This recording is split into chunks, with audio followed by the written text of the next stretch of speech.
They say the holidays can turn a house into a battlefield. I guess I should have believed them.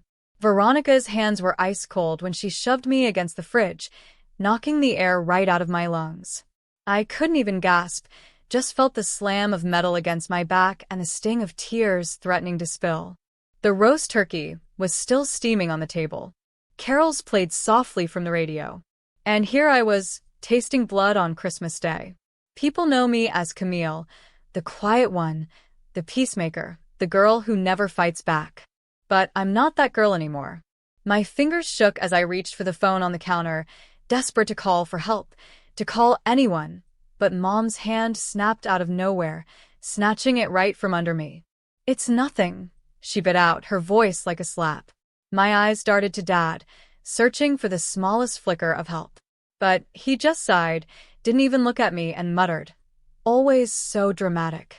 That's the moment something inside me cracked.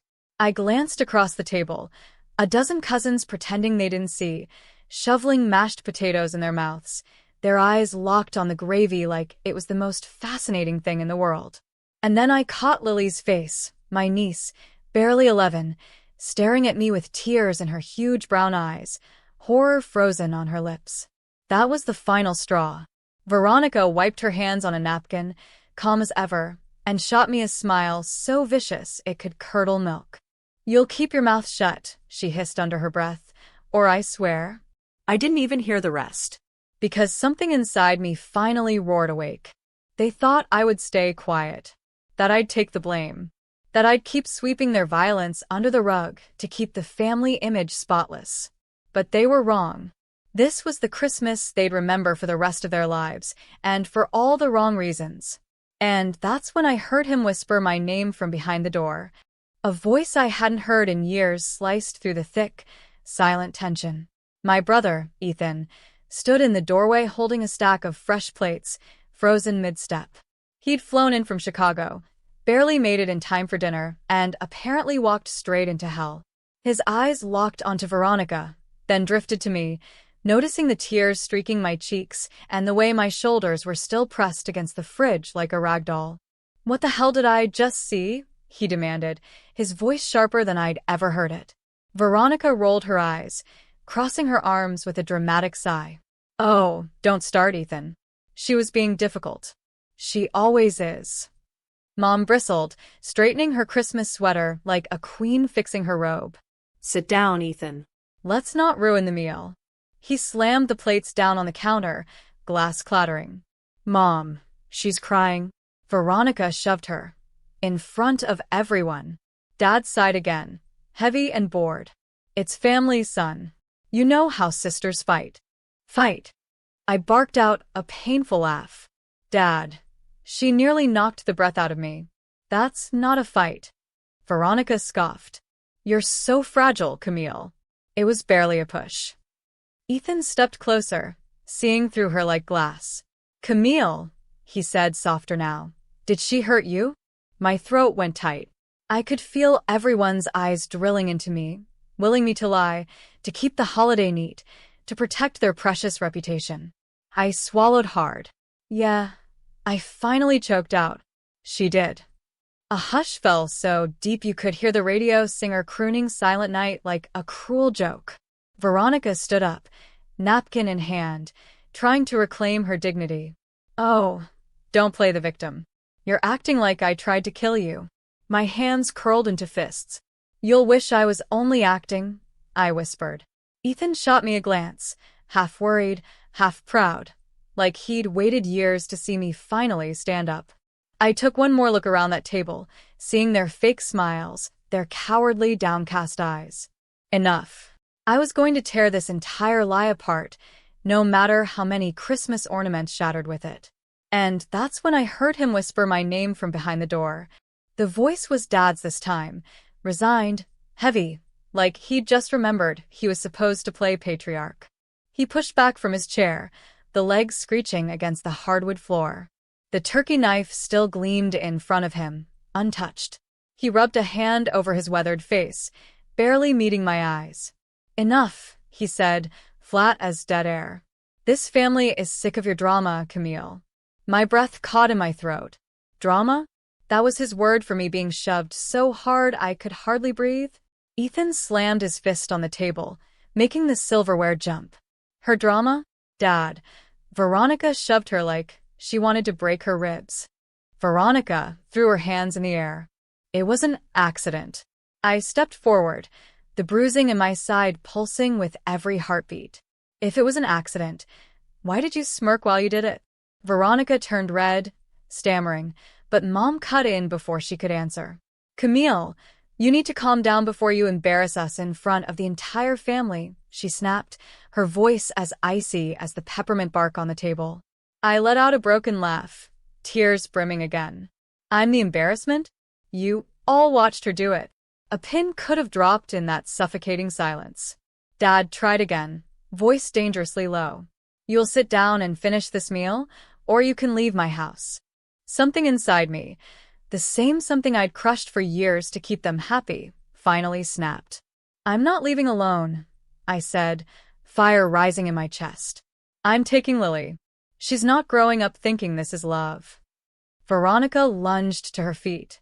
You'll take my daughter over my dead body. I stared straight at her, unflinching. Try me.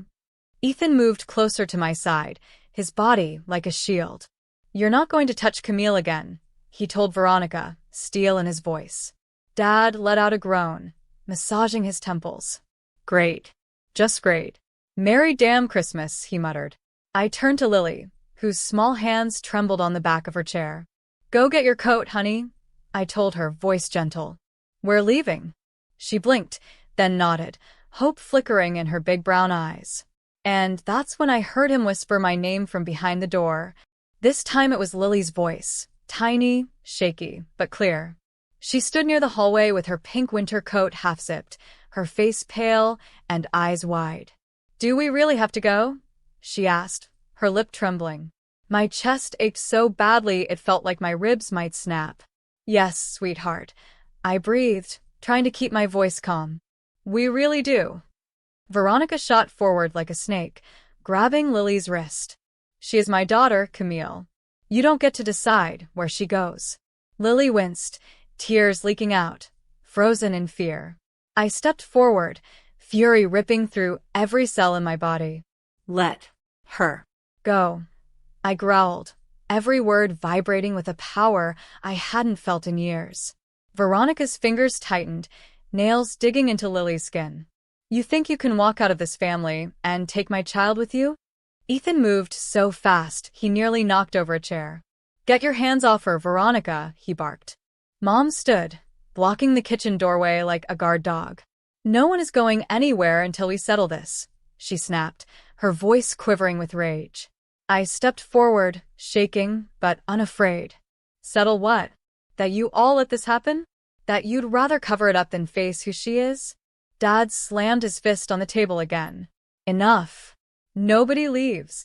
My head was spinning, but Lily's terrified face anchored me to what mattered. Lily deserves better. I told them all. If you won't protect her, I will. Veronica hissed. You're kidnapping her. I laughed, bitter and raw. From what? Your love. Jason, quiet, reasonable Jason, stood suddenly, face carved from stone.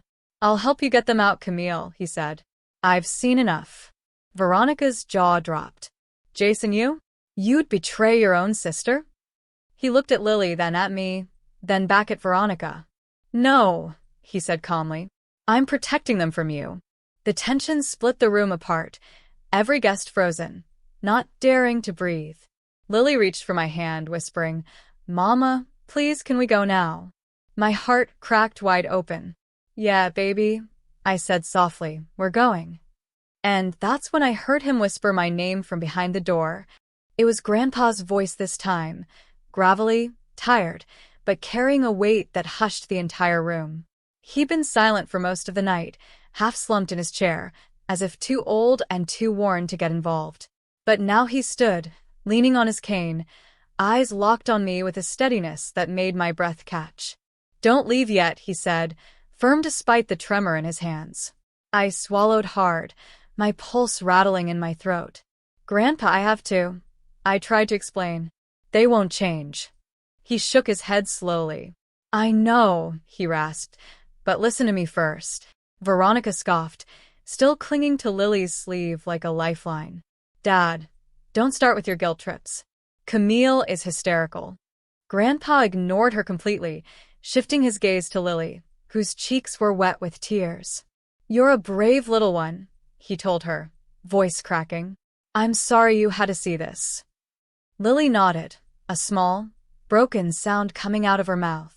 Then Grandpa turned to me, eyes shining. You have a right to leave, he said. I should have stood up for you years ago. I failed you, Camille. I let them do this to you. My throat burned, too choked up to speak. Mom scoffed from behind him.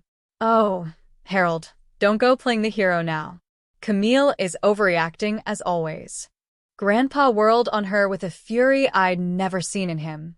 Linda, enough. You have made this family rot from the inside. You watched one daughter break the other and called it normal. Mom blanched, her mouth opening, but no words came out. I felt Lily squeeze my fingers, grounding me. Grandpa nodded, breathing hard. Take her, he said. Take Lily. I will back you. I should have done it years ago. My eyes stung so badly, I could hardly see him. Grandpa, thank you, I whispered. He gave me a sad, broken smile. Don't thank me. Just get that child somewhere safe. Jason stepped up beside me, steady. We're going with you, he said. You shouldn't do this alone. Veronica screamed. You're all insane. Grandpa's voice rumbled again, so cold it froze every protest. No, Veronica. We're finally sane. I grabbed Lily's coat, zipped it tight, my hands still shaking but unafraid. And that's when I heard him whisper my name from behind the door. It was Jason's voice this time, calm but urgent, as he stepped closer and gently pulled me away from Veronica's poisonous orbit. His jaw was clenched, knuckles white from how hard he'd been gripping the back of Lily's chair. Let's go, he said, his tone leaving no room for argument. You can't stand here forever. I nodded, chest heaving, my hands still shaking as I held Lily's coat. Veronica lurched forward, trying to grab Lily again, but Jason blocked her like a wall. Don't you even think about touching them, he growled, surprising everyone.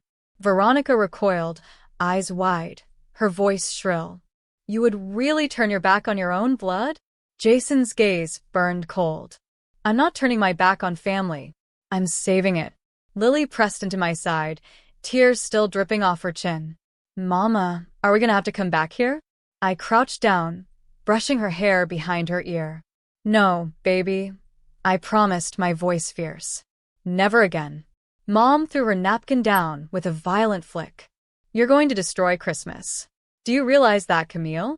I spun on her, all the years of bruised memories pouring through me like acid. Christmas was already destroyed the second you decided to protect her instead of me. The silence was thick, almost unbearable.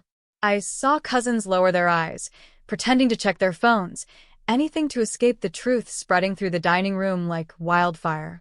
Dad pushed back his chair again, face gray with exhaustion. I can't watch this, he muttered.